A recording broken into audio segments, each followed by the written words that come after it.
Good Saturday night, YouTube and Facebook. How you doing? I am Kendrick, the sports guy, and guess what? You know what time it is? It is our Saturday night sports buzz with your boy Kendrick, the sports guy. Well, we're gonna talk a little bit of sports. What's the latest happenings going on, as well as whatever some of the trending topics and some entertainment news. And we're just gonna let this conversation kind of go where it takes us. So. Again, I hope you are having a great weekend. Again, in Texas, we got a little reprieve from some of this triple-digit heat today where I'm at in Tyler, Texas. We got a little rain. But you know what? It only lasted about 30 minutes, and the heat didn't go no freaking where. And so it just made it worse. But who am I to complain? I'm a warm weather person. I shouldn't even be complaining but I ain't going to lie.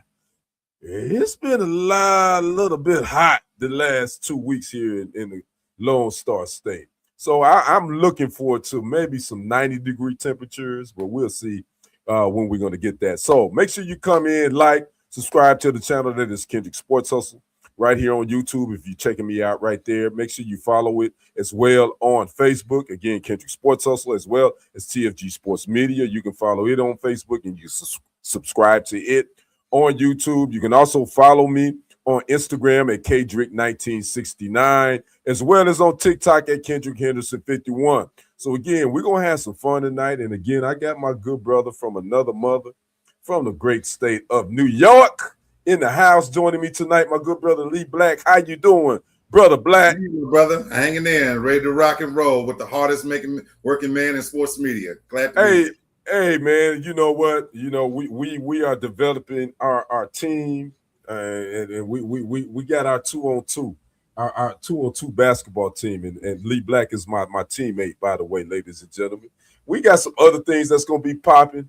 We're not gonna talk about it just yet, but we just giving you a precursor to what is upcoming. But we're gonna talk a little sports, gonna talk a little bit of entertainment, and just let this conversation flow where it's going to flow. So, again, y'all make sure y'all come in, like, comment, subscribe, get in the comments, engage. Absolutely. We want to talk with you. We want to hear your comments. And already, Real Talk for Real Men is in the house. And you already know, that's my good brother, Lee Black. Make sure you subscribe to that channel, Real Talk for Real Men, because it's going to be a little bit different here in the next couple of months, but it's going to be the same person and persons with some lot of entertainment. We're gonna be bringing it to you straight with no chasing. So, all right, brother Black, let's go ahead and jump into this thing. Let's talk about the NFL again. That's on everybody's mind at this point. We in preseason. We in week 2. I kind of peeked in on a few games today. Really wasn't watching it because preseason really is what it is. It's preseason. Right. Teams trying to get ready. The Bengals and the Bears are at half. That score is 9. I think the Bears it's 9. It's 17-9. Bengals leading. The Eagles are up, who I know that's your team, 14-10 over the Patriots at the half. The Chiefs are 6-0 over the Bucks at the half. The Rams defeated the Saints 34-0 earlier today, and the Giants defeated the Dolphins 26-3. Earlier today as well. But I want to talk about that also. We got the Cowboys and the Cardinals coming up at 9 p.m. After you don't go watch them, y'all watch us. Y'all can watch them after you finish with us. But that's coming up at 9 p.m. on NFL Network. So my thing is, brother Black, we in week 2. We know we only got 1 week left in preseason. Your thoughts on where we at right now in this NFL preseason? Yeah, I'm like you. I peeked in a little bit, but I don't take it serious at this stage. This is all about kind of posturing, filling out. It's good to have this on the precipice to be on the season. So, right. So far, no major injuries that I can think of. And so, but again, I don't take the score serious. I do find some of the storylines, again, intriguing. And some of the things that I'm watching for has probably not as much to do with that. You know what I've been looking at? I wanted to see what kind of shape Patrick Mahomes was in, physical shape. Mm-hmm. You know what I'm saying? Right. I want to see that. I'm intrigued by Joe Burrows this season. What happened with him? Because I think if they don't make a significant march towards close to the Super Bowl. He's probably leaving. Of course, my team, the Eagles, I'm going to be watching them intently because my dude Jalen Hurts, I want to see what he can do. And then, there's a lot of interesting storylines. So when I do peek in, I'm just looking to see those faces. You know what I'm saying? I know, right? And I'm glad you mentioned Jalen Hurts, and because they had a joint practice, the Eagles and the Patriots had a joint practices this week. Obviously, one of the biggest storylines out of that situation is AJ Brown was traded from the Eagles to the Patriots, and there was some reports that there was a rift between Hurts and Brown, that they really weren't talking. And then I read something a couple of days ago after the practice. They got video of Hurts and Brown conversing. Don't know what the audio was, but they seemed to be in good spirits. They gave each other a dap, hugged each other, went their own separate way. And I think a lot of times, the media will make something more out of something that it really isn't. And then, AJ Brown would tell, reporters afterwards and say, hey, look, there's no beef between Jalen and I. We just hadn't talked. It was what it was. So what's your thoughts on the Jalen Hurts, AJ Brown relationship? So even from what I've read now, in following Jalen Hurts, one of the things what's made me a major fan of his, and I'm not a loyal, I follow people, and that's why I follow the Eagles. I love Jalen Hurts' maturity. He's always consistently showed that level of maturity, regardless of what's been said about him. So I don't expect anything on his end. It's been reported that Brown is a typical diva, and that's what you would expect, and I don't mean that in a negative way. Wide receivers are divas, bro. Yeah, let's go keep it funky. Right. Absolutely. So I'm not even saying that as a negative, but historically, give me the damn ball. They feel like they can win the game on their own. So I'm okay with that.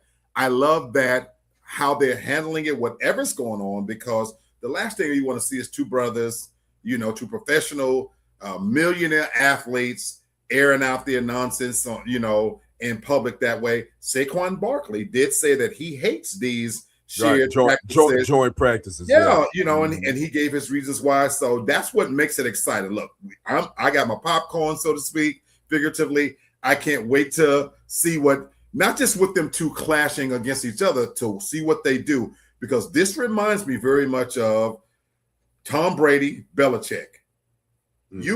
What can you guys do now that you've separated? So to separate yourself to show that what your individual talents can do. I'm excited, brother. Yeah, and I think a lot of times, the media game can drum up controversy, and I can speak on this because, my background is media, so I know how the things can, it works in the background. So I thought it was much ado about nothing, and because again, wide receivers, and I will say this: there's no shade to wide receivers. They are divas. They want, that's the one position in football that depends on so many other different things to go right. So they have to have the offensive line that can protect. They got to have the quarterback that can get to the ball. So so they depend on other people to make them be productive. And so I think a lot of times, these wide receivers sometimes go a little bit overboard on thinking that, hey, look, it's all about me. No, it ain't all about you, brother. You depend on other people to get you the ball. So again, I see what Saquon Barkley was talking about, the joint practices. Yeah, but I think that's a good. I think I like it as a fan. Yeah, me too, because I think you need to go up against another team to see what kind of schemes they're running. How does your scheme work against another defense? Because you're playing against your defense all the time. I'm like, let's go. You need to know. So, but at the end of the day, it is football, and I think competition, and I think sometimes, again, like I just said a minute ago, the media takes things and blow it out of proportion. Now I want to talk about the Browns too. The Browns lost to the Bills today, 31-7. I saw a little bit of that. Okay. I want to get your thoughts on that. What's your takeaway? It's week 2, ladies and gentlemen. It's preseason. So what was your thoughts on that? Yeah, taking it all with a grain of salt for sure. But I mainly watched that one more than any of the others because of just reporting I had heard about how poorly, I forget who said it, that I know who said it. Dan from Get Up said that Watson was miles ahead of Shador, even though he had been solidly in the Shador Sanders camp. But his take, is what caught my attention, that what he had witnessed, that how Watson was just, it wasn't even competition, as he said. So I kind of wanted to kind of just see myself, to kind of see what's going on a little bit. But again, there's no major takeaways from this. It's just that the Browns is always, they're just an enigma, and they're a mess. And I don't know what they're going to do. But at the same time, I'll say this last part. It was good to see Watson back active after all of these years. And the fact that you have to pay him his money and letting him play, I'm starting to kind of warm towards the idea that you mentioned this last week about the shared responsibilities. I don't think it's not necessarily a bad thing that Watson is in fact more seasoned. Having Shador play alongside him and learn from him, that's not necessarily a bad thing. So yeah, and and I was reading some post game comments. Deshaun Watson, if you didn't know, if you didn't watch it, Deshaun Watson got booed. This game was in Cleveland, and Deshaun Watson said he was feeling some type of way about getting booed, but he also understood that goes with the territory. And so my thing on this whole Deshaun Watson Shador Sanders, and I said it from the jump. I thought that Todd Monken should come in and let it be known who was going to be the starter, in my opinion. And I felt like Shador Sanders was the better option, and I still feel that way. But they put up their numbers side by side in these first two preseason games. That is Deshaun Watson and Shador, and they pretty much are even when it comes to numbers. Again, those numbers really don't mean a whole lot. Again, it's preseason. But I just think that Cleveland, Todd Monken, he needs to name his starter, and I think it needs to be done next week. And I think I was reading something that he said he's going to name that guy next week. But I just think that Deshaun Watson, even prior to these injuries that he's had, prior to he's injured his Achilles he hadn't played in 2 years. Right. I said this even prior to that. I thought that he wasn't that good prior to those injuries. I thought that mentally he wasn't there anymore. I agree. Because of all that was going on. I agree. So I think I get what Todd Monken wants to keep it an open competition, but I think that's doing a disservice to Shador Sanders, in my opinion. What's your thoughts on that? I agree with you 1,000%. 1,000%. He should have named the starter.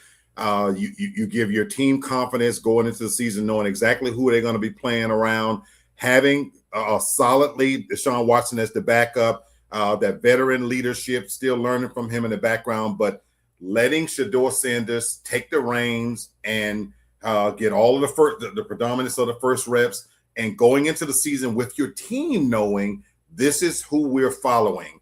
This is the guy you drafted, whether you picked him or not. He has a unique skill set that if you go ahead on and build around it, I think we could see something special. So I agree with you 1,000%. And here's Deshaun Watson's numbers for today. Again, these numbers, do they really mean anything in the big scheme of things? Not really. But I gotta put him out there. He was 5 for 12, 36 yards, 1 interception, no touchdowns, and 3.0 average on his passes. Again, Shador started this game, and he didn't start with the first teamers. And Shador did not, he started, but he didn't have the first team at his. So how motivated could you expect him to be?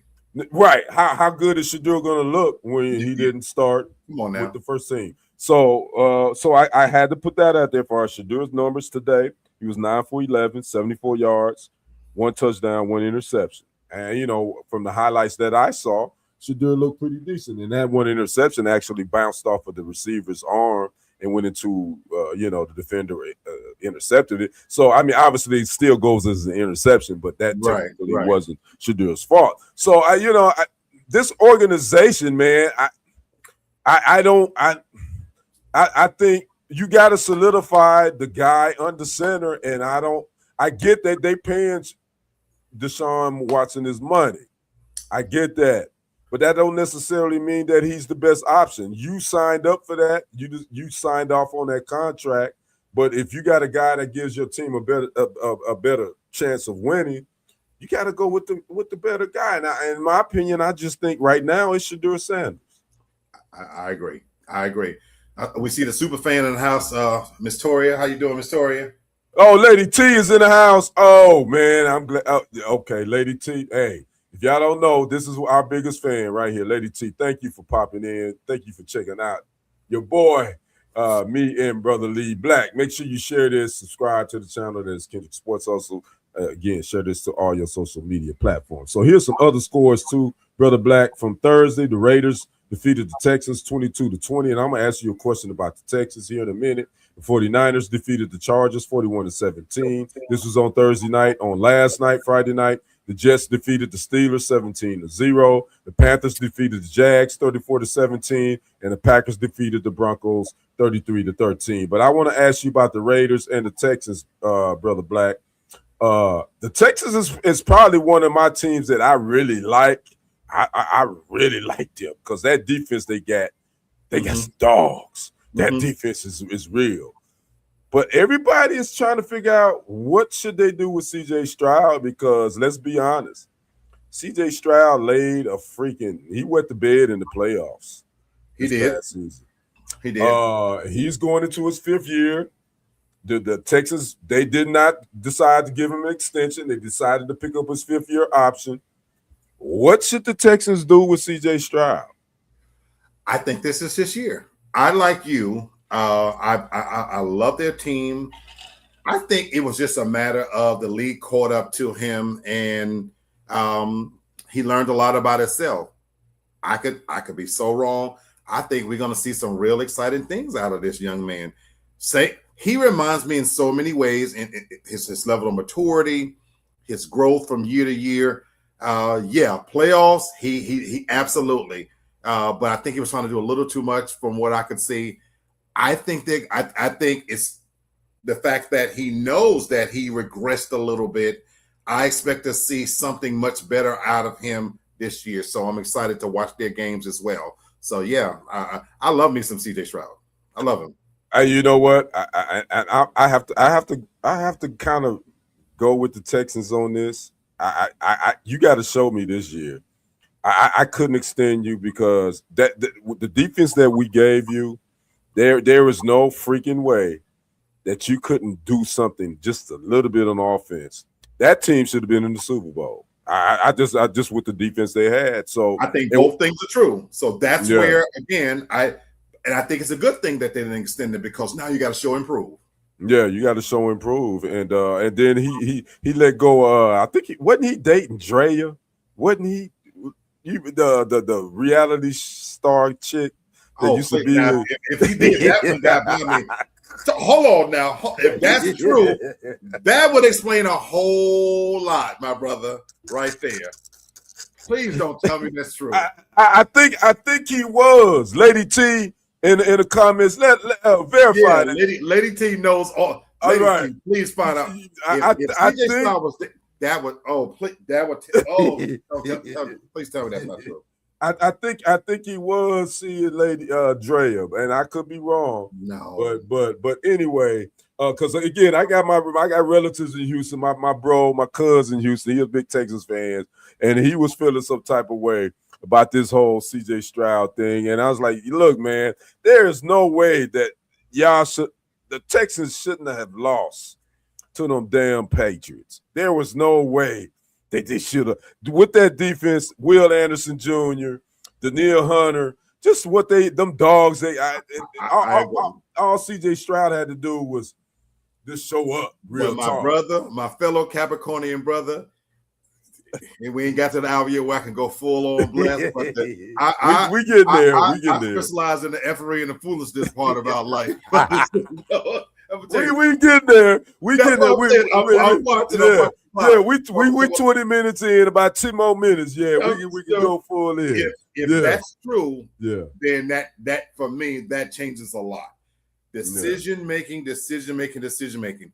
While I don't necessarily agree 100% that Jalen on the Washington Commanders, his mother's all in his business. Yeah. I understand what she's doing to try to keep her boy eyes fixated on the prize, that the women, the fame, that'll come later. CJ, please don't tell me you think you've made it to a point now where you can be out here doing that kind of nonsense with these nasty, filthy no goods. Hey, Brother Black, and you know he's in H-Town, and if y'all don't know about H-Town and the gentlemen's, in the gentlemen's places, ask James Harden about that. Thank you, CJ. No, CJ, football, dude, football only, dude. Right. So it should be just football. Some other scores too to pass along: the Falcons defeated the Colts 34-6. The Ravens defeated the Vikings 13-3. Some interesting news came out of this Ravens-Vikings preseason game. JJ McCarthy, who the Vikings drafted with the number 10 pick last season, he came out a little banged up. Obviously, they had put all their marbles for him to be their guy. Obviously, they signed Kyler Murray in the offseason, who is going to be the starter. That's pretty much a done deal. JJ McCarthy's a little banged up. So it seems like to me that JJ McCarthy, obviously he's probably going to be a backup in Minnesota at this season. Carson Wentz is also on that roster. But I think the Vikings definitely they wet the bed too by letting Sam Darnold. They wet the bed by letting Sam Darnold go. Inept, the epitome of ineptitude, and anybody mess you good? Yeah, we at 22. Anybody messing with the Minnesota Vikings, don't put your money, don't bet your house on them. They ain't going nowhere. And I love to hear that because they're my division rivals. If you don't know, now you know. So but I keep it. I try to keep it. I try to keep an open mind. I want to give everybody a legitimate, and I'm a fan of football, so I'm gonna keep it real. Like I look at it. So we're gonna see what happens with that. Again, like I say, Kyler Murray will be starting for the Vikings. As far as the Ravens, that's going to be interesting too, because we hadn't really talked about that. They got a new head coach after 18 seasons of my guy that left for the Giants. They got a new guy in there now. So Lamar Jackson, Lamar Jackson is one of my dudes. What is this Ravens team going to look like under Jesse Minter, who's the new head coach, who's a defensive guy that came from the Chargers? So what are they going to look like now? Kenny, I love Mr. Lamar Jackson. He is as perfectly ghetto as you can get, and I mean that in a good way. He's a good dude. Nothing negative about his personal life or anything like. But having said that, I walked away from them. He's come too close too many times for me, and there's something that just can't turn the corner, and I can't put myself to. I'm rooting for him personally, but I just don't see them making a Super Bowl. I just don't. Well, I would say this, and again, Lamar Jackson. When I talk about my favorite quarterbacks in the league, Lamar Jackson is up there. He's one of my favorites. Matter of fact, Jaden Daniels is one of my favorites too. And it's interesting that I say that because both of their agents are their mothers. Which I don't have a problem with that either. Because I'm like, they keeping it in the family. Whatever that percentages they would pay to an agent, they're paying to their mothers and making sure that their mothers are set up for the rest of their lives or whatever.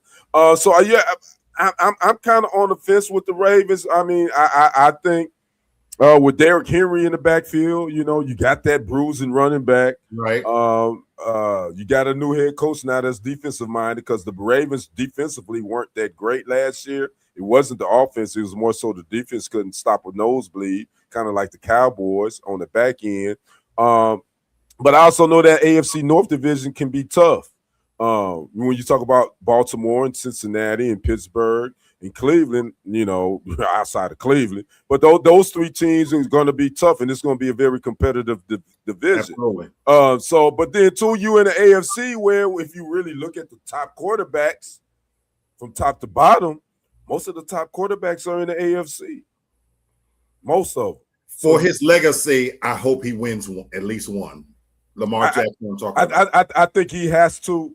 I think he definitely has to win one. I really do, and I think that's the one thing about the NFL. I think that quarterback position, it's about winning Super Bowls. It really isn't about a quarterback's win-loss record. Nope. At the NFL, it's about the chip. Yeah, it's about getting the team to the Super Bowl, and you don't necessarily have to win it. You just got to get there. Because let's be honest, Jim Kelly got there 4 times, and didn't win any of them. Absolutely. But he's a Hall of Famer. But he got his team there. So it's about that, and I think Lamar would be able to do that. Staying in the AFC, it is a little bit of transition. I got to talk about the Bills. It's a story that TMZ posted and none of us knew about. Ed Oliver, who's a defensive tackle for the Buffalo Bills. He went to the University of Houston. His 2-year-old son passed away on June 28th. They found him in their home in their swimming pool at their home in Texas. Oh, damn. Drowned. Yeah, his 2-year-old son, and it's just an unfortunate situation. Obviously, we've heard these stories before. But the thing about it that I want to talk to you about, Brother Black, is because as I was reading the story, a lot of times I'll read the story, but then I'll go to the comments just to see what people are saying. Right. And some of the comments on this story was horrible. Was basically saying that Ed Oliver should be arrested, his wife, they should be in jail, they should be for negligent. And it's just that and I understand now why a lot of athletes and entertainers don't read the comments, because there's a lot of jacked up people that comment. This is a horrible tragedy. Right. At no means, they didn't do this on purpose. Ed Oliver and his wife. So your thoughts on this whole situation? I didn't hear the story, and my heart and prayers go out to him and his family, because to lose a child to something like drowning, I can only imagine how devastating. I can't imagine how devastating that would be. And that's going to do one or two things. Either that'll inspire him, to play with that level of commitment to honor his son, or, and there's no way for me to know this, we're both parents, right? How to outlive your child, you know what I'm saying? Right. I have a brother who lost his daughter, and he'll never be the same. He'll never, ever be the same. And I wonder how my mother deals with it, losing 2 brothers. But to the point of the comments and people, we both know, my brother, that this thing called social media, that a lot of our legends from the past never had to deal with. You know what I'm saying? I agree with you. If I was playing in this age, you have to block that out, because if you're being fed from likes, posts, this, that, and other, that should kill you. It damn sure will. That should kill you, because fans can be fickle, and even the ones who ain't fans, we operate on a platform that for no logical reason, somebody can come on and just for no reason. Yeah, you're right. Because guess what, ladies and gentlemen, we had to deal with this last night on TFG Tonight with our host Britton Haynes and our lovely sister Devin Devine. Yeah, we had some knucklehead come in the comments and thought don't know her from a can of paint. He was going to be disrespectful to our sister that was on the panel, and we shut that down real quick. Yeah. But So you have to have tough skin, and I get it, yes, because yes, especially when you put yourself out here in front of yes, a microphone, in front of your camera, phone, whatever, your laptop, whatever it is, yes. you have to understand that some people ain't gonna like you. They gonna comment on something you said or how you look or whatever. You do have I to got have the thick hair standing skin. up on my skin because of that comment you just said, and I can't wait till we get to Stephen A. Smith, because Okay. that right there, what you just said, my brother, about people Mm-hmm. who like you. Oh, I can't wait till we get there. Yeah, Yes, sir. we on our way there. So again, definitely want to send our condolences out to the Ed Oliver family, to the Bills family. Obviously, this is Yeah, a yeah. tragedy. No matter how you look at it, this doesn't have anything to do with parents No, being negligent. You talking about a 2-year-old? I have a 1-year-old grandson that I have to stay on my P's and Q's, and sometimes I miss some stuff. Sometimes he finds something to put in his mouth and I ain't see him do it. So yes, sir. that ain't nothing, not Yes, being yes, sir. negligent. Sometimes the kids are gonna be kids. Yes, sir. So my thing is, if you ain't never had to deal with a toddler or whatever, then I think you should keep your mouth shut. But Yes, sir. that's a whole nother topic for a whole nother day. Yes, sir. Let's move to Stephen A. Smith, since we was going there. And Okay. I was hoping that we were going to talk a little bit more about this last night on TFG Tonight. Oh, and if you don't know what TFG Tonight is, make sure you go like, subscribe to that channel on Best on show YouTube. on The best morning show at night. As our good we're brother so Brenton serious. Hines. Breakfast Club ain't got shit on TFG Tonight with Brenton Haynes, because in that one place you get sports from the sports guy himself.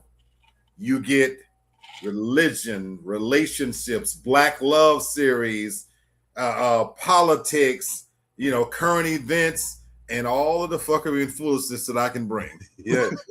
And he's gonna bring the F and F. I gotta get him a t-shirt with F and F on it. Yeah, my good brother Lee Black. So y'all make sure y'all come in, like, comment, subscribe. Again, Kendrick Sports Hustle. Let's talk about Stephen A. Smith. He has been in the news all week. Pretty much. He's been trending all week. He received an award from the NABJ, the National Association of Black Journalists. And it's a thumbs down award. Obviously, that doesn't mean that's not a good thing, obviously, if it's a thumbs down. But this award was awarded by the NABJ to Mr. Smith because, according to them, he's established a recurring public pattern of disparaging commentary directed at prominent Black women across politics, sports, and media. And this happened at their convention last Saturday in Atlanta. My good brother Lee Black used to live in Atlanta, so I'm sure that was busy. And so Stephen A. will respond as you know he would.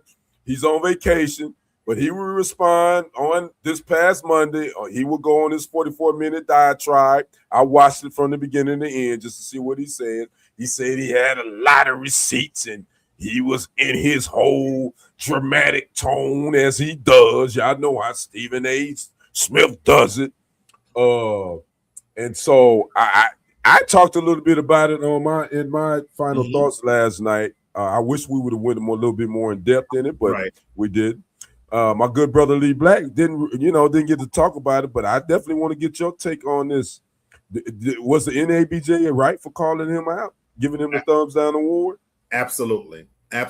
And I have followed this story, my brother, intensely since it broke. And I like you, I to be fair, I watched the entire response from Stephen A. Smith so that I can digest what he had to say. And I have watched other platforms. The one that I followed the most is Don Lemon. Yeah, I watched it. I watched this too. Whoa. Don Lemon, and he had D.L. Hewley on as well. So and I watched them too because they're my guys, both of them. Those are my dudes. Yeah. Succinctly, the National Association of Black Journalists had no issue with what they did. For the record, he wasn't the only person that they named. Right. And at the end of the day, here's my big takeaway from it. And I said that, and I literally went on Stephen A. Smith's show and posted this in his comments on his show. on his platform, because I actually follow him. Now, I do too. I follow him, and I'm not going to unfollow him. I'm gonna follow him. Me neither. Me neither. You know, he's a value, and okay, that's a whole nother story. But I literally posted this. I ain't nobody, but if you ever respond, what I simply said was, had you simply said, "I get it, I hear you, I'll do better." You know, one thing about Black people is we are the most forgiving people on the absolute planet.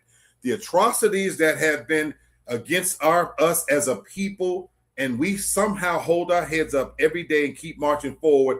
You know what? This was your peers. Jamel Hill made the point, and D.L. Hewley seconded. These are your peers. These are your peers telling you something out of love. But rather than accept it in the spirit in which it was given, saying they're not negating all of the good that you've done. And you're conflating those two things.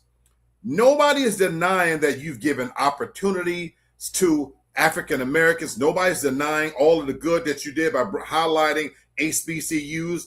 And if you continue to do so, that's your responsibility. With great power comes responsibility. But two things can be true, Stephen A. Smith. Right. As great as you've done and all the good work you've done, they're saying, take a look in the mirror of that. The fervor in which you attack Black women specifically is absolutely different than you do for the others. And you refuse to see that. And your response, not only was that 44-minute diatribe, you chose to go on Sean Hannity's show of all places.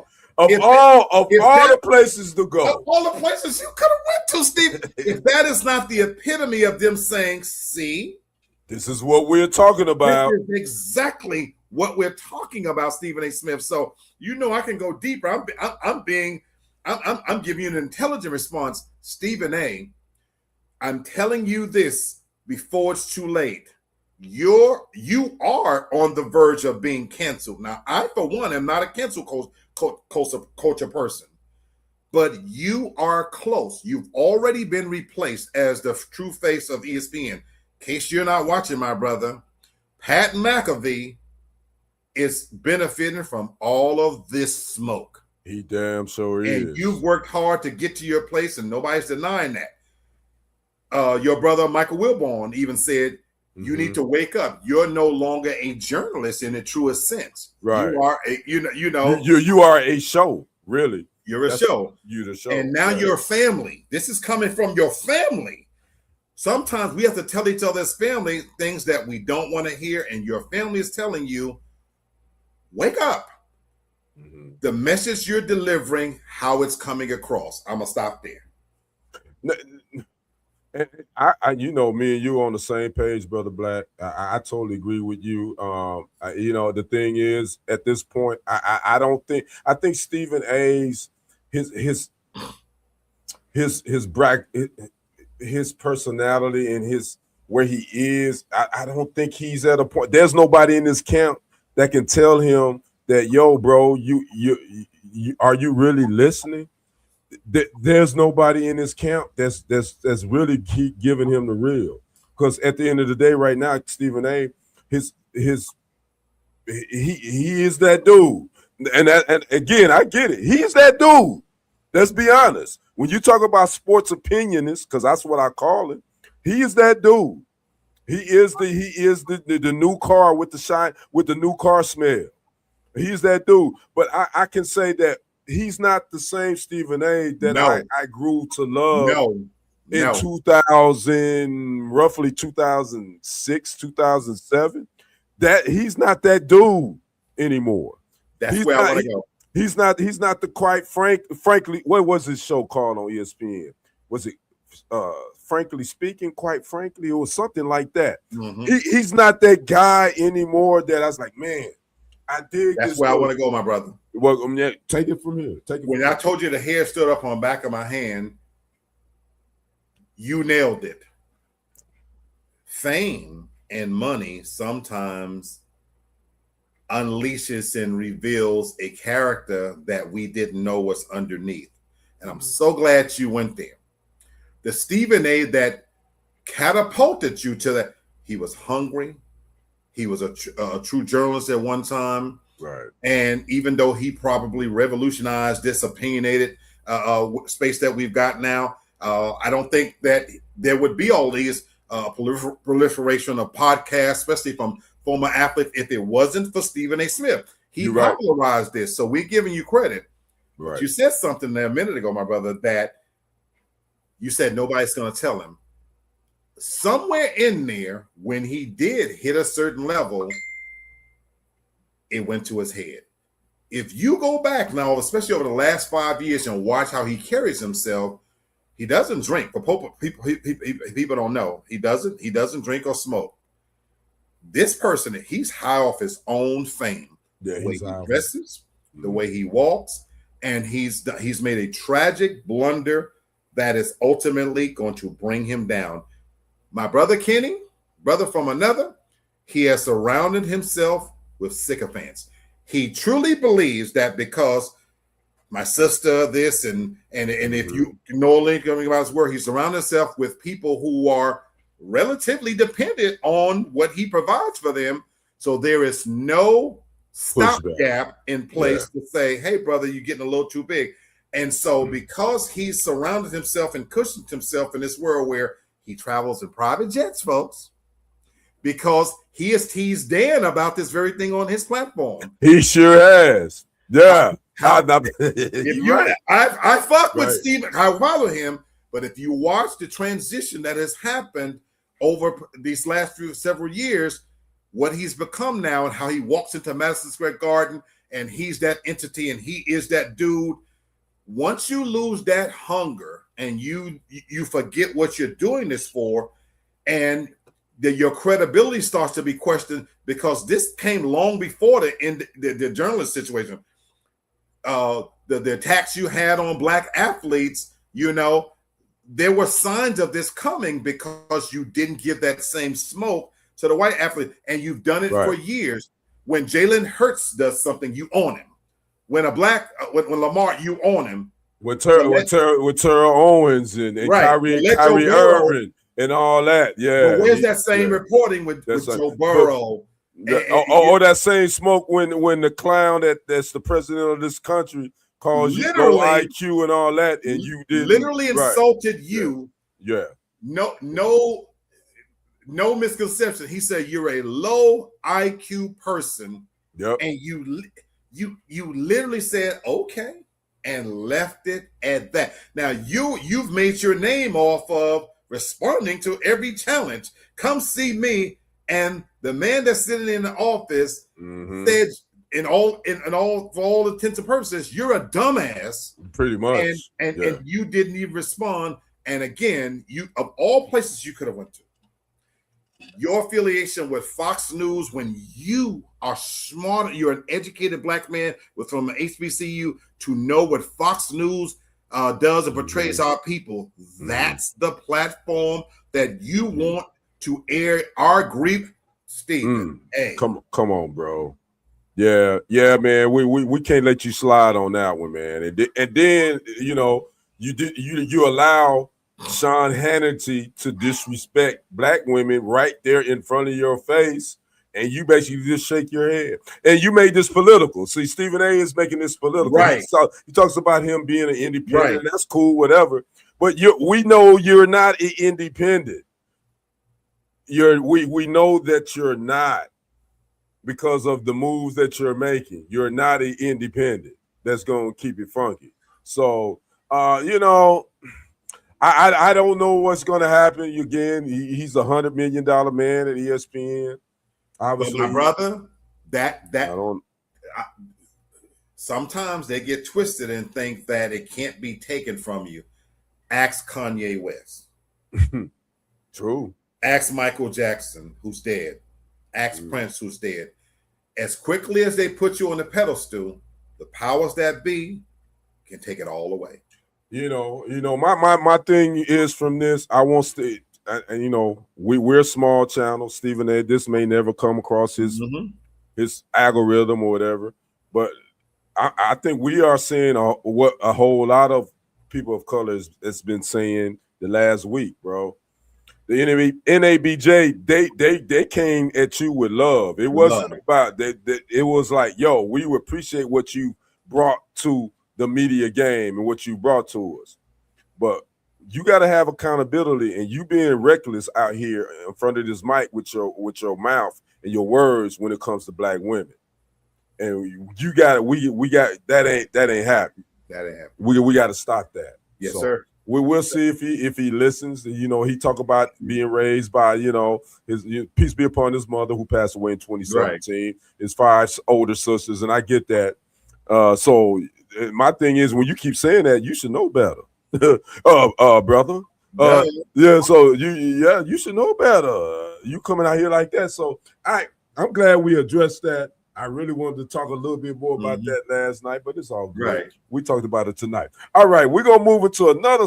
Speaking of something that can be interesting and maybe trick. I ain't gonna say it's triggering, but this came across. I had to give Lady T some props on this. Thank you, Lady T, if you're still watching. We got a new. Everybody and their mama and daddy got a podcast. Obviously, Yep. Yeah, but this one I really am going to be interested in. I'm following and I really want to dig because the Ultimate Dads Unplugged podcast, it debuted August the 8th. And I didn't know that, and I just started following it. And it is LeVar Ball, it is Dwayne Wade Sr., and it is Quentin Brown Sr. If you know who Quentin Brown Sr. is, he is the father of Jaylen Brown, who the superstar that just got traded from the Celtics to the 76ers. And they're going to be giving it their perspective of being a father of a superstar son. And some of the things they're going to talk about, from what I gathered, some of what I read is how they kind of been pushed to the background. Whereas that you may not even know that, well, we know LeVar has been very prominent in his boy's life. Right. But as far as Jason Tatum's dad, as far as Dwayne Wade Sr.'s dad, we did not even know that they were in the picture because of the way they've been portrayed. Yep. My good brother Lee Black, I'm gonna give you the floor. Well, what's your thoughts on this? And I'm following it, and I'm gonna definitely be watching. What's your thoughts on these brothers getting together and do this podcast? Love the concept, love the premise.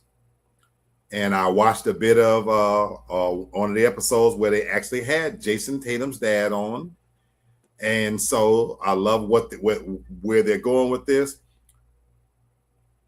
I fear, honestly, my brother, for its survival, and here's the reason why. Look at our two faces right now. I mean this in all sincerity. In my opinion, Brother Kendrick, you're the hardest working person I know in this business. And you struggle to find support. Yeah, true. As a black man, even from people who know you. It's funny you mentioned. I talked about that tonight, but yeah, you're right. I have been on a hiatus since Thanksgiving of last year because on my platform, Real Talk for Real Men, it was birthed out of the concept of having men normalizing conversations where men talked about things that weren't said. And I can tell you the backbone of my support was women. Yep. I can't tell you how difficult it is to get black men to come on, speak up, represent. And even though we see a lot of these podcasts about sports, and I'm happy for these sports brothers, but if you're asking me how I feel like this platform is going to do what it's called Ultimate Dads, we don't have to look any further than what happens every Father's Day. Here's the plain truth, and we deepen out. Most people don't give a fuck about dads, and black dads especially. Let me be specific. I hope I'm wrong. I hope this gets support. I will follow it. Right. I hope it becomes normalized that fathers of prominent black athletes shed some light on their role, because we know that these black young boys didn't get there by themselves. Right. But the truth of the matter is, they're right that when we get to draft day, they highlight mom. Yep. Now, this is, I'm going to say this last part. This is where I hope their own children give it a boost in the sense that what we need to normalize is what I just said. We're programmed, for those of you who don't know, as a black man, we're programmed to give all the credit to mom, and she deserves it so. Already. Yep. These two that you're looking at right now, we are mama's boys in every sense of the word. Already. Make no mistake. No, make no mistake about it. You know what I'm saying? Having said that, if you're an athlete and you've made it, all the countless hours that these fathers have probably put into their kids' lives in the backyards, on the ice, whatever their discipline is, I hope their sons come on the show to bring eyes to the fact that what they have to say. And the last thing is, I hope that the conversation is highbrow enough that they talk about more than the effery and the foolishness. My platform, for whatever you want to think of it, we covered a lot of ground and it was entertaining, but it was as real as can be, and that's what I hope for them. Man, and you know what, brother, you hit it out you hit the ball out the park, because that's my hopes for this too. And again, when I was reading what Jalen Brown's dad said, no, Jason Tatum's dad. Mm-hmm. Because if you really follow Jason Tatum and you watch this story, you would think that his dad wasn't even around. Yep. If you really watch some of the videos and somehow the media kind of set it up, yep, you wouldn't ever thought that his dad was involved in what he was doing. Yep. And so and so that to me, that's sad. And I get it, and the mamas deserve all the credit. Don't get it twisted. Just like you said, Brother Black, we both mama's boys. My mother is, peace be upon her. I'm not gonna not make sure the light is shown on her too. But when you're talking about this position, and I've seen it, most of the time these athletes say, "Hey, mom," or I got to make sure mama this and that. Right. Then the fathers do be feeling left out. It's like, yo, wait a minute. Yeah. Media, why y'all looking over me? And I think that's a disservice to the fathers. And I thought that was disservice to Jason Tatum's father at the draft, that instead of y'all talking to him, y'all just bypass him and talk to his mom. Yep. Wait a minute. This dude, his father was taking him to practices and making sure he's getting shots up too. So I'm glad they actually started this platform. And again, this is by no means trying to demean what mothers mean in these athletes' lives at all. But I think the media sometimes plays up to the single mother story, because guess what? It pulls to the heartstrings, and I get that. But that's unfair to these fathers, and that's why I also had to give a different look, because I had I'll be honest with you, I can say this about LeVar Ball. When the oldest son Lonzo was at UCLA, they decided to do this baller brand or whatever. I just thought LeVar Ball was doing too much. I was like, God damn. I did too at the time. I was like, man, this man, he need to chill out. He doing. But now looking back on it, I applaud LeVar Ball, and I respect everything he did, because you know what he said. If I'm gonna control the narrative for my boys, I'm gonna make sure I'm gonna be up front and center and letting the media know and let the people know that their daddy was involved in all of wherever they go. I was there and making sure I got their best interests at heart. As a black father, like you just said. So I want to add one more part to it.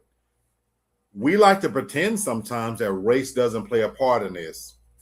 Mm-hmm. Look, I'll be 59 years old in January. The older I get, the clearer my eyes, my vision is, believe it or not. So don't get it twisted. Race plays a part in here.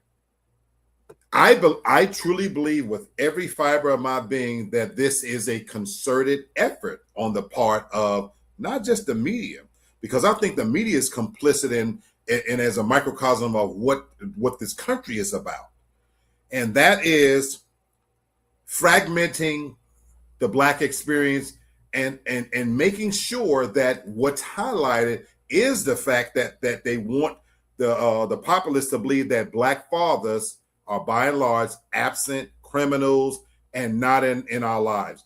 And the reason why I can say this with 100% certainty, do you know what I have watched just to be curious? I watched the hockey. I watched hockey. When they're whatever the fuck they call it, draft comes up. Right. Do you know what you see with?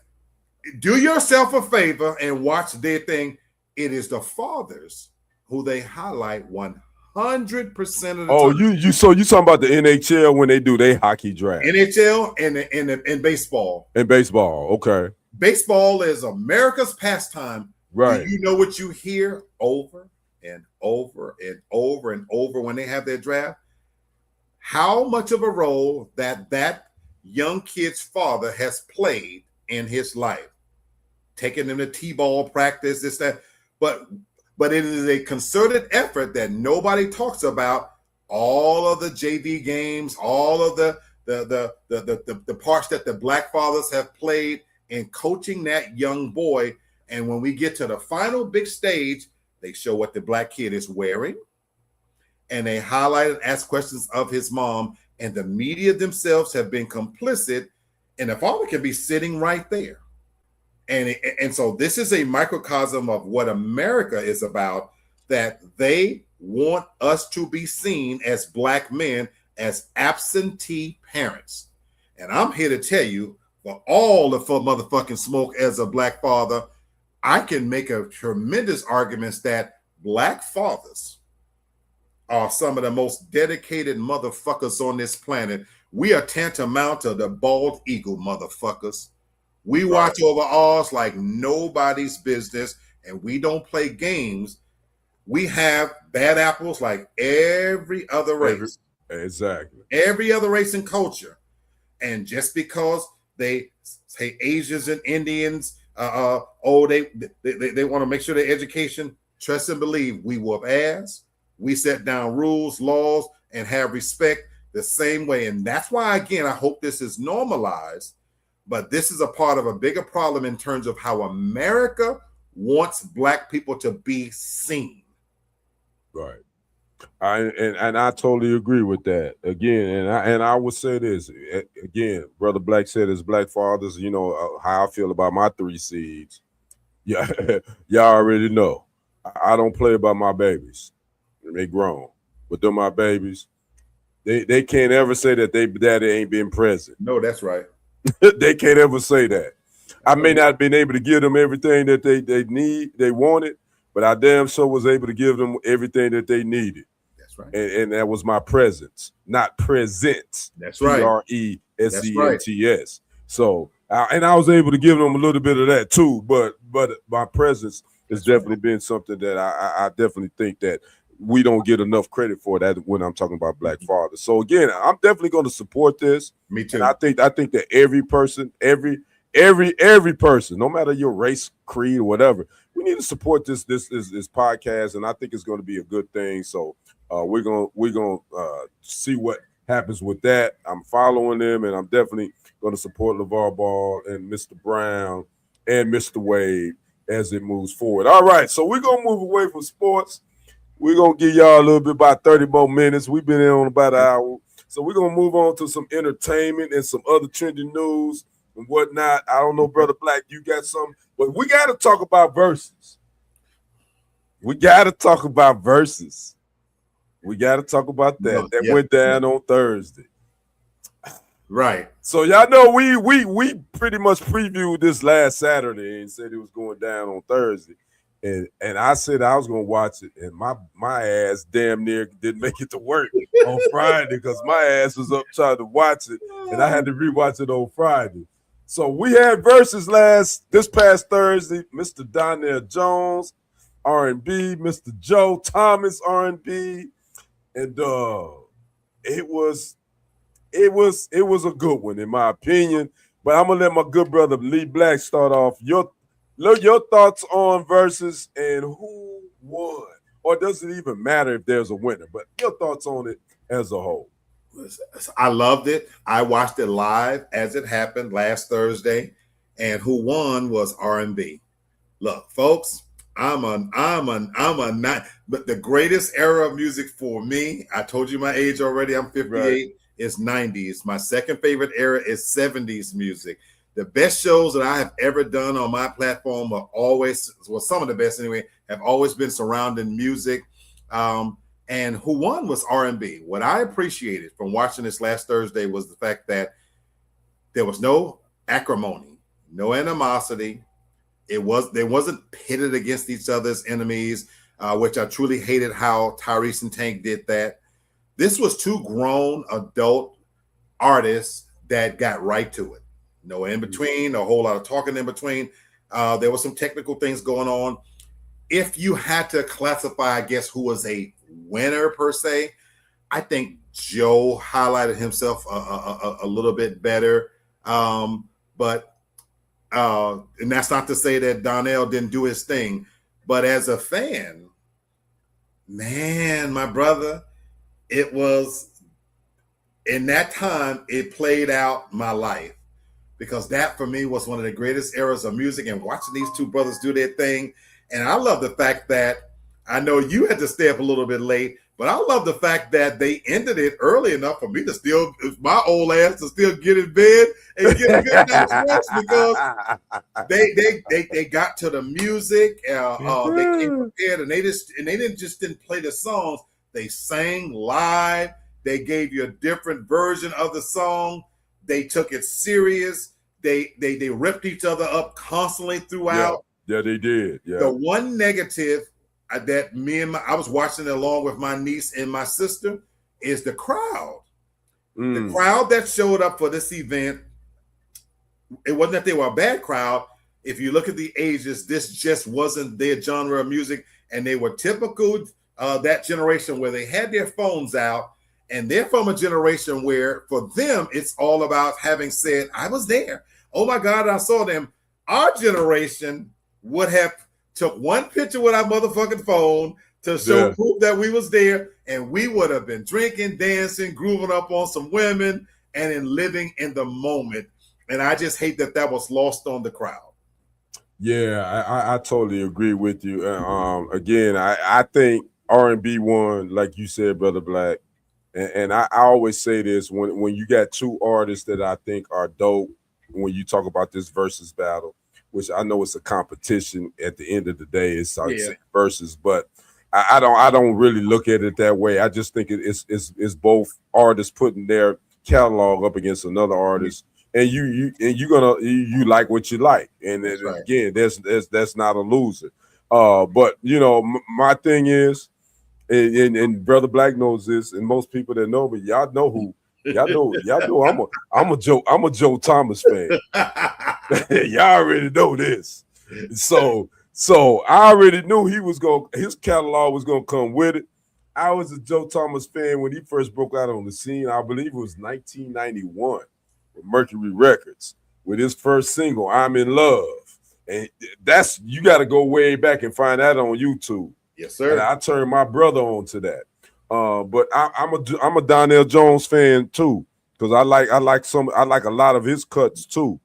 But just specifically talking about this actual verses, I think my boy Joe he did.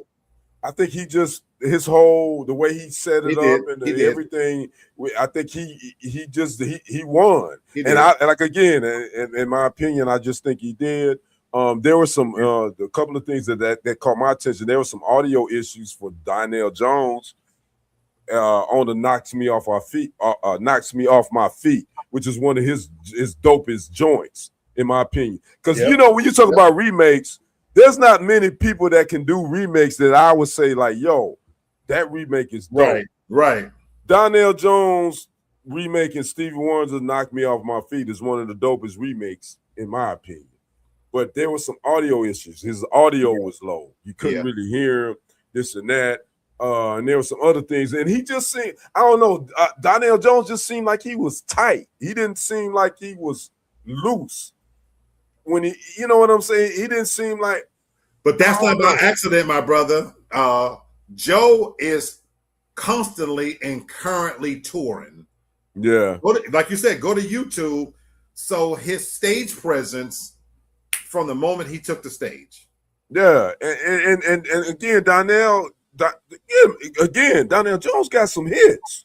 No doubt. You know, I told you one of my favorite Donnell Jones is Shorty Got Her Eyes on Me. No doubt. That's my favorite, but I like a lot of his other ones, but that's my favorite one.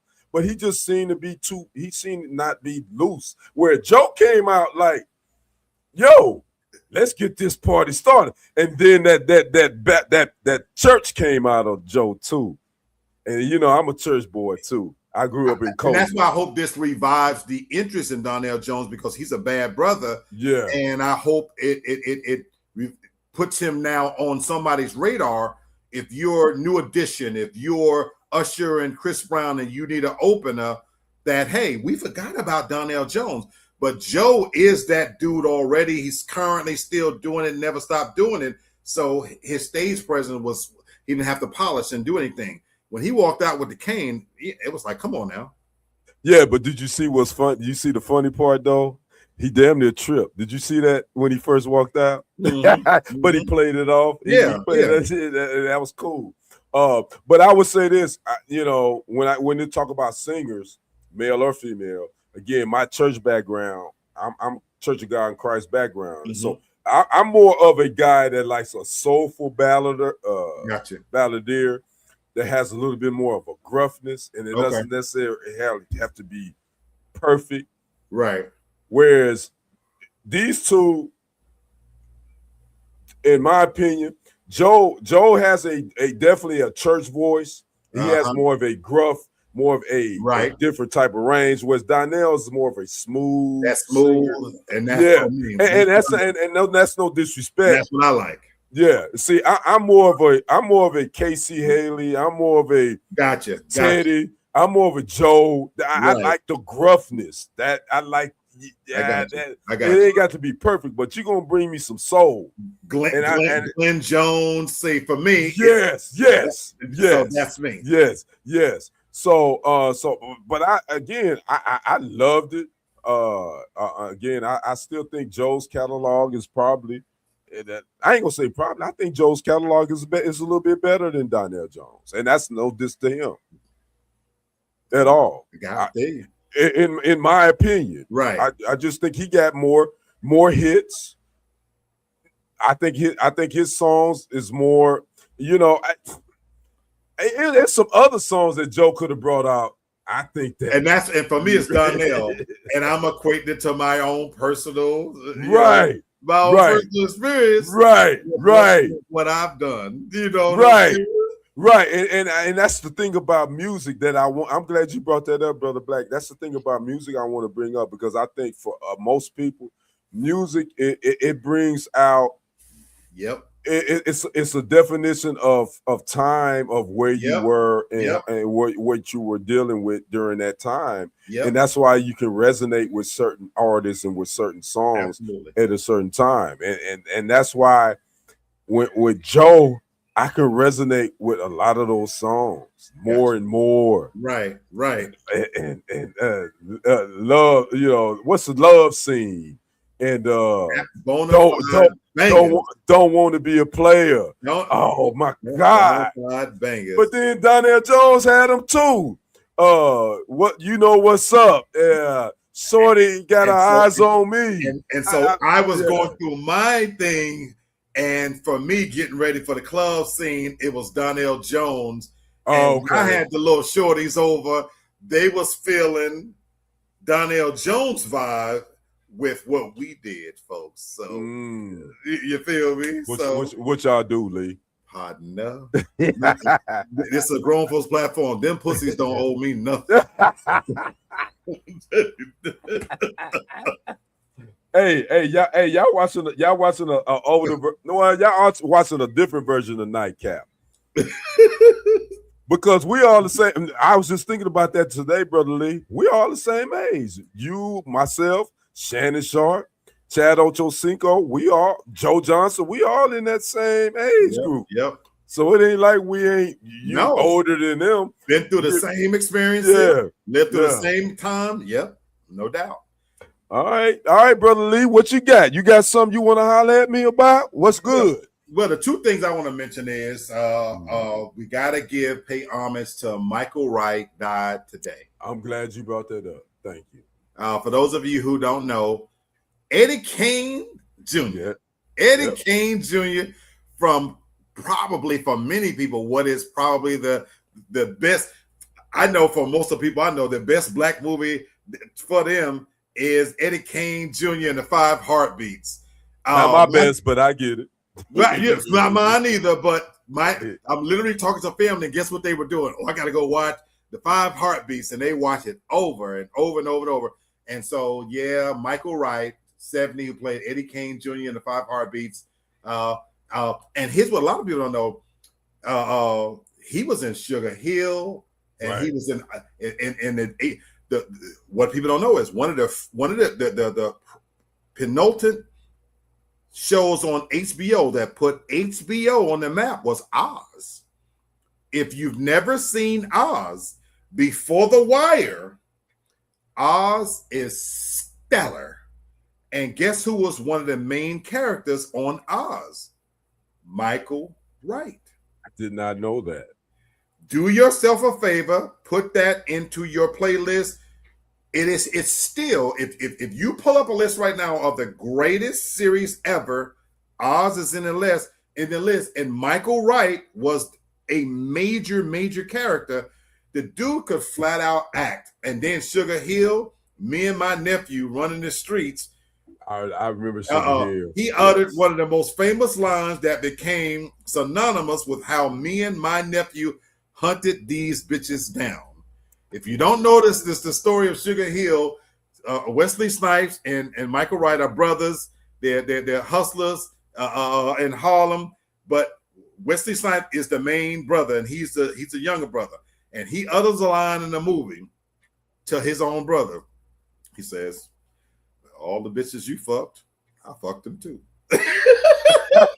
Oh damn! Wow, I got to go back and watch that because I watched Sugar Hill, but I don't remember that line. So I got to go back and watch that. For two hoes watching this movie, it literally set the tone for how Me and My Nephew operated. That if you eat a couple of women, I don't mind playing Batman.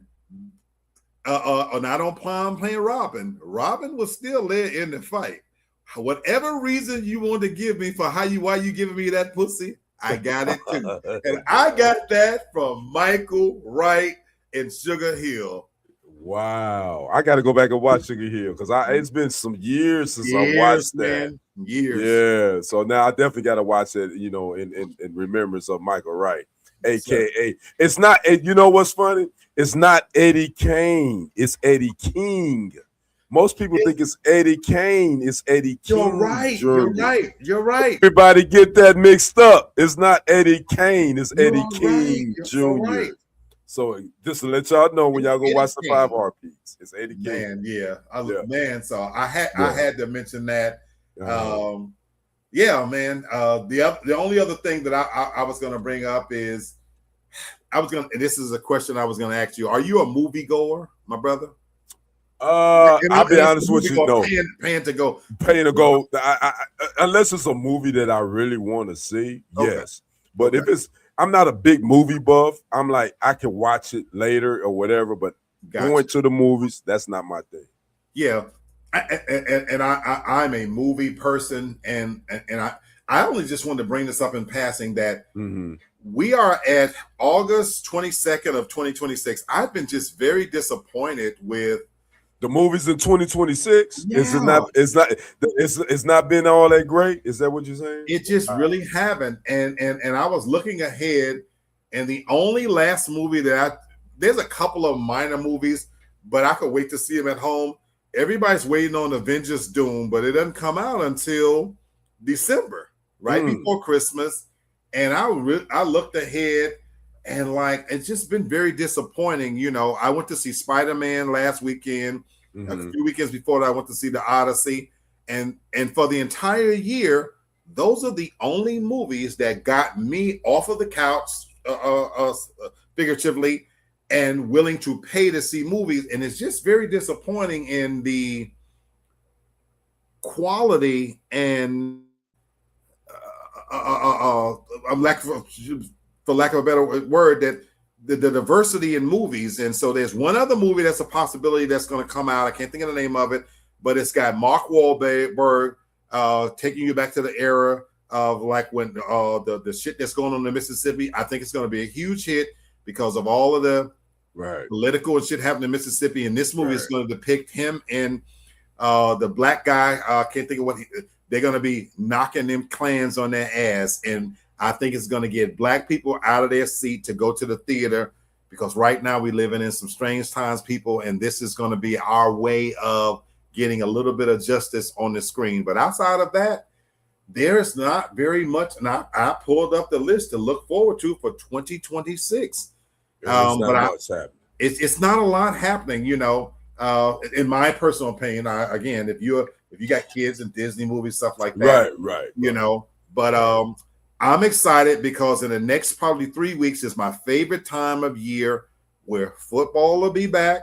Yes. Fall season, you know, will be coming on. And we'll be heading into holiday season. It's my favorite time of year. So I'm excited and to be able to come to you guys, hopefully with some reviews of some different things. And we're going to be talking about cuffing season, because cuffing season is about to be here. It's coming. And me and the good brother Lee, just going to put it out there, we both are single.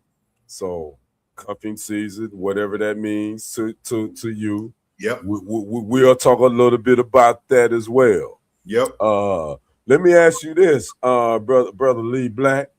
God dang it, I just lost my train of thought because it was a question when you were talking about movies. Oh, Different World. The reboot is coming. I know. I put the trailer. Did you watch the trailer that I posted in our chat? I watched the trailer, and Kenny, it didn't move me. Well, okay. So tell me why. I'm gonna watch it. I'm still gonna watch it. Okay. I'm absolutely gonna watch it because one, I gotta support. I gotta even know what they're going to do.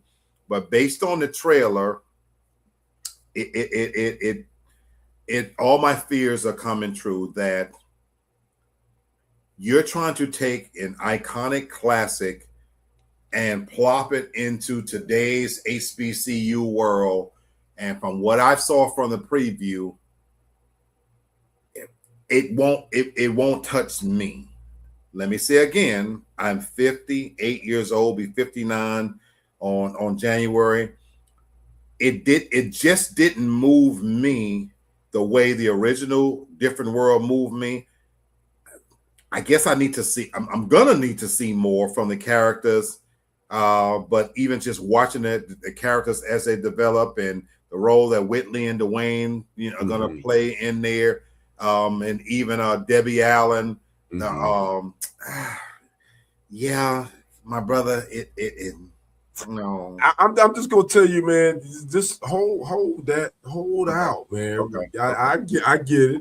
The trailer didn't really grab you again, which I know that when you're talking about you promoting something, you definitely want to put the best whatever to grab your audience attention. Right. I get that as far as a media perspective, but I said just hold out, just watch it, because again, I don't have any expectations, but I'm definitely hopeful that I think that this reboot of A Different World is gonna definitely be something that I want to watch. Now again, if after the first episode that I feel like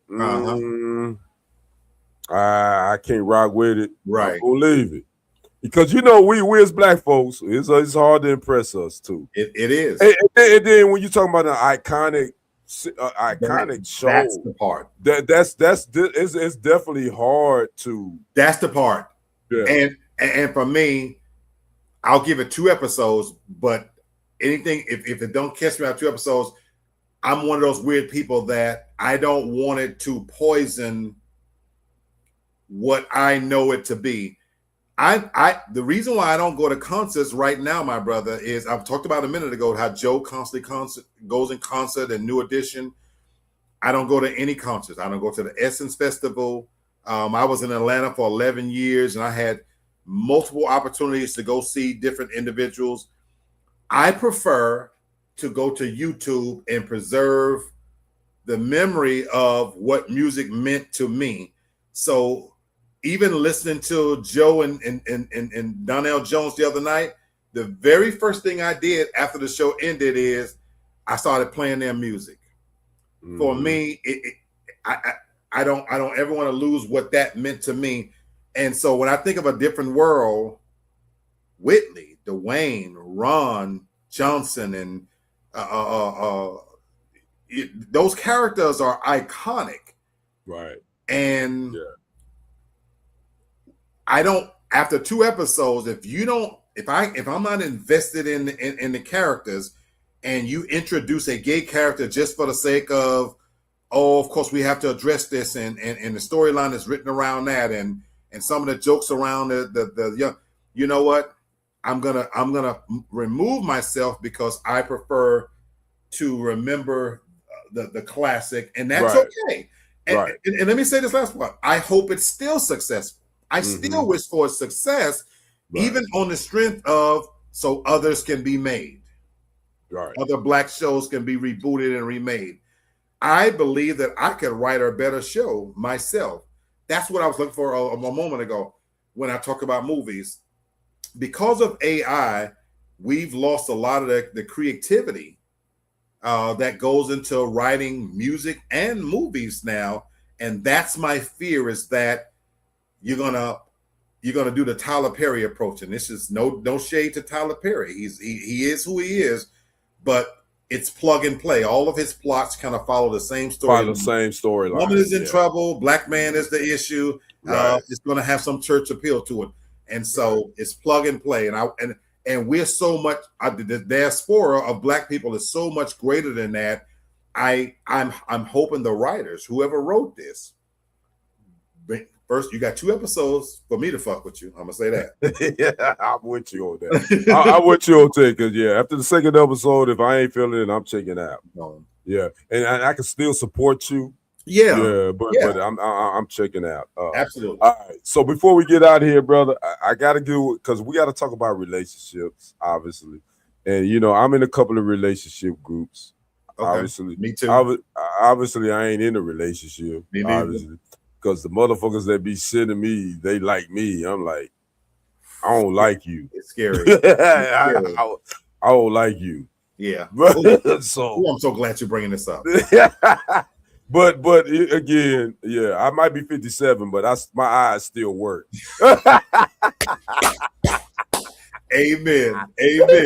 But anyway, I ran across this question in a relationship group I'm in, which I had never seen this one before, because I'm trying to really understand this question. So I want us to expound on this, Brother Black. If you can help me with this one, maybe you can. The question it's to women and men. What causes you to be mentally overstimulated? I've never seen this question before. Oh, that is definitely one that has never been posed to me. What causes me to be mentally overstimulated? Yes, mentally overstimulated. But I got an answer. Okay. So you know me. I love the question and I love that you're giving it to me in real time. You get my real spontaneous response. You know what causes me to be mentally overstimulated when it comes to relationships? Knowing too much about you in one quick setting, the whole information dump thing. We live in a time now where, because of social media, online dating, there's a tendency to try to know everything about each other as quickly as possible. And that will overstimulate me mentally. I miss the good old days of Netflix and chill. I miss the good old days of an actual conversation. I miss the good old days where a date meant going to a coffee shop where you get to know the person. I miss the good old days when there was some some resonant about holding back information until you got to know the person. I miss the good old days where I don't have to spend $200 and you're making a decision on that one date because what's your views on kids? What's your views on religion? So Right. I would be mentally overstimulated if you tell me too much about yourself, because people think because they blast that on social media, I like to go swimming, I like to ride horseback, I like to go to stand.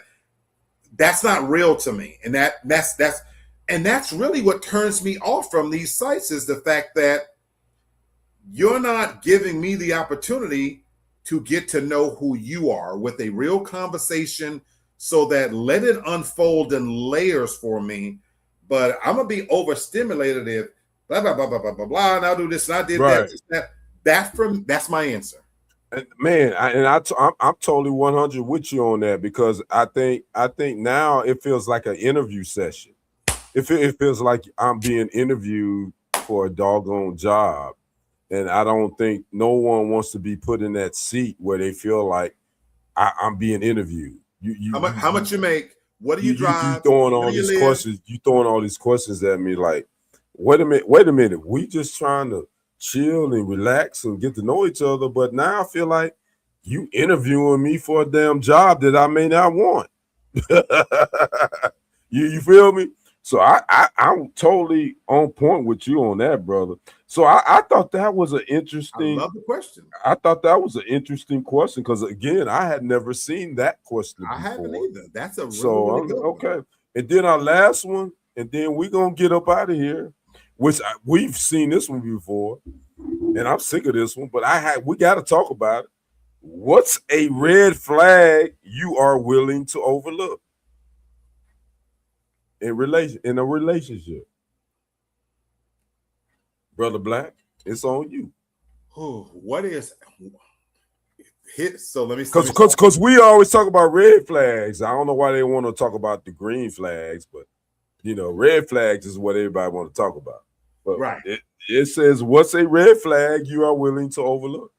And so I have to preface this by saying this. One of the unique things for me about getting to this age is I'm so set in my ways that typically when I see a red flag, I'm out of there. So that's why this is probably a really good question. Okay. Because at this stage of my life, I got more time behind me than I got in front of me, and I don't like to waste time. Yeah. And we both do. Those that watch this, we're both in the same. I know what I like. I know what I want.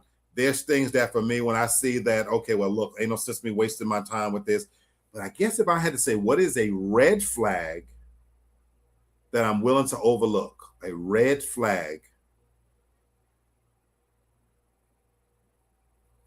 Oh man, my brother, that's a good one, ain't it? That is a good one, because again, that's why I had to say it that way, because there's only if I see a red flag, I am out of there. I guess it might be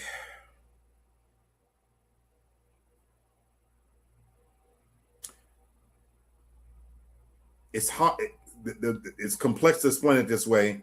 It might be kids and income.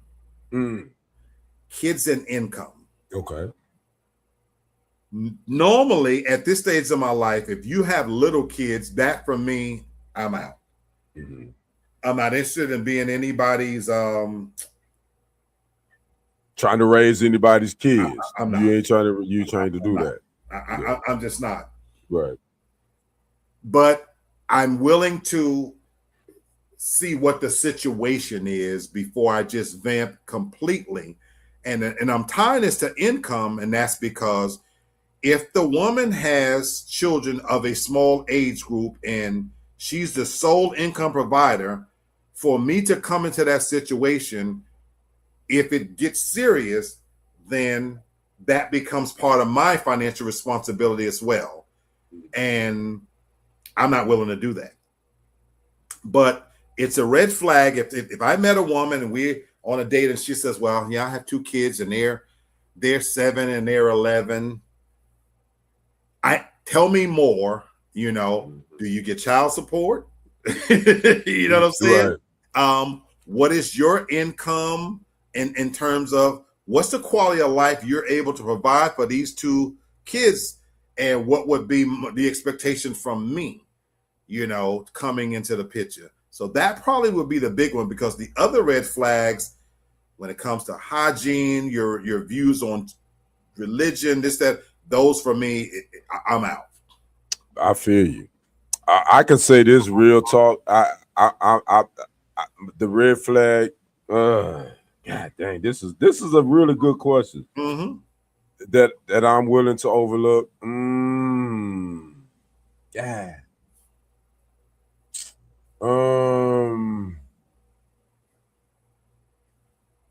I'm willing to the one red flag that I'm willing to overlook with a woman is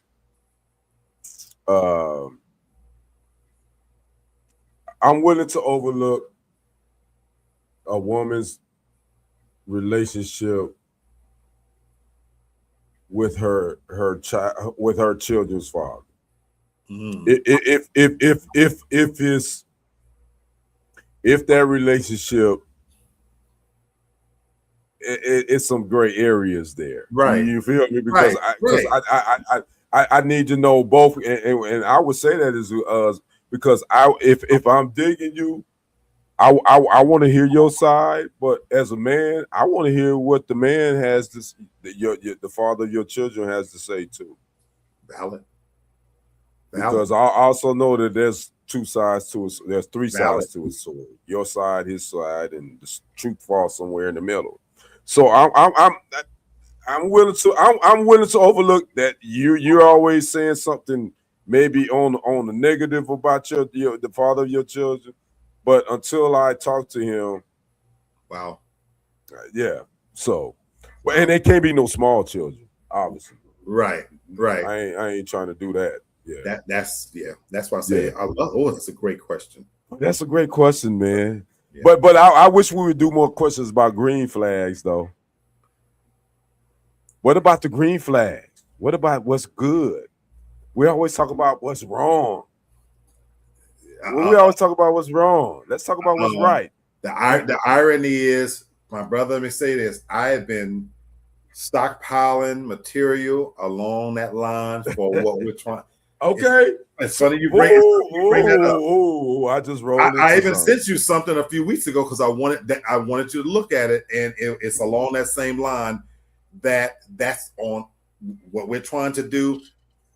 There's enough negative shit out there, so that's this is why we're in sync. That I just know I'm stockpiling because I'm a part of multiple relations, and I'm already looking at what's out there, the information that's been disseminated, how they focus on the negative, and who's talking about the feel good stuff. And we're gonna bring it to you.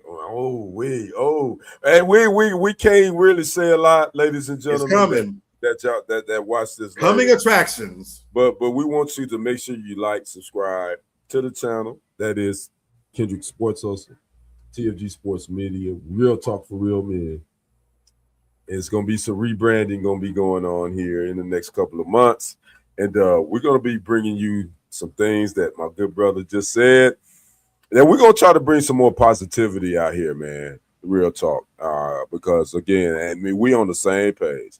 I see this negative all the time in these relationship groups and these arguing, they're yelling and arguing. Yeah, all this. I think at the end of the day, we got to get that out of here. That's out there.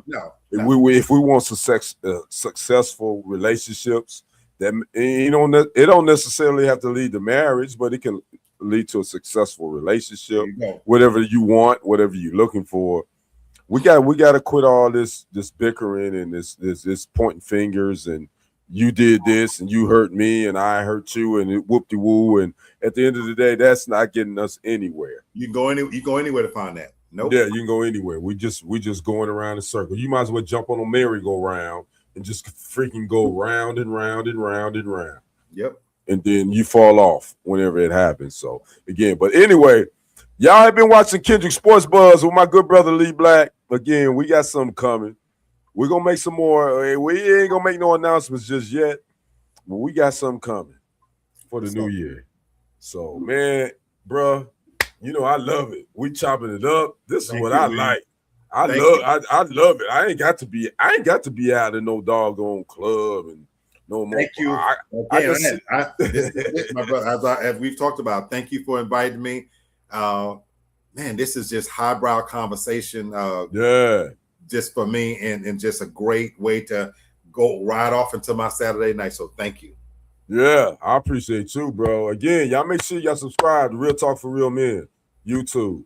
Make sure y'all do that. We see a rebranding coming. Make sure y'all subscribe to Kendrick Sports Hustle as well on YouTube. Make sure you like and follow them both, as well as TFG Sports Media on Facebook. Follow me on Instagram at Kendrick1969, as well as me on TikTok at Kendrick Henderson 51, because football season is in effect, and your good brother Kendrick the Sports Guy gonna be live in your face in the place. I'm gonna write a rhyme. And we're gonna be doing some time. Look at that. Look, hey, what you think about that, brother I Black? love it. I love it, my brother. I'll be watching. All I will be right, bro. following. All right, bro. You have a good night, man. You as well. Next Love you, man. Saturday night, we won't be doing anything because I got my grandsons. He turning 1, brother Lee, next Friday. Time go by. They flying by. So my daughter's doing a party for him next Saturday. So me and brother Lee won't be live next Saturday. But we're going to be back after that because, No doubt. again, it's consistency. And that's what y'all going to get from us. We're going to be here. Even if it's just he and I. We're going to be here. That's what's But, up. hey, y'all make sure y'all tune in. We keep it like here. We good. All right, brother Black. Have a Peace great out. night, man. Love you, man. We Love you holler. too. All right, peace. Peace. All right, that's a wrap for tonight, ladies and gentlemen. Y'all enjoy the rest of your night.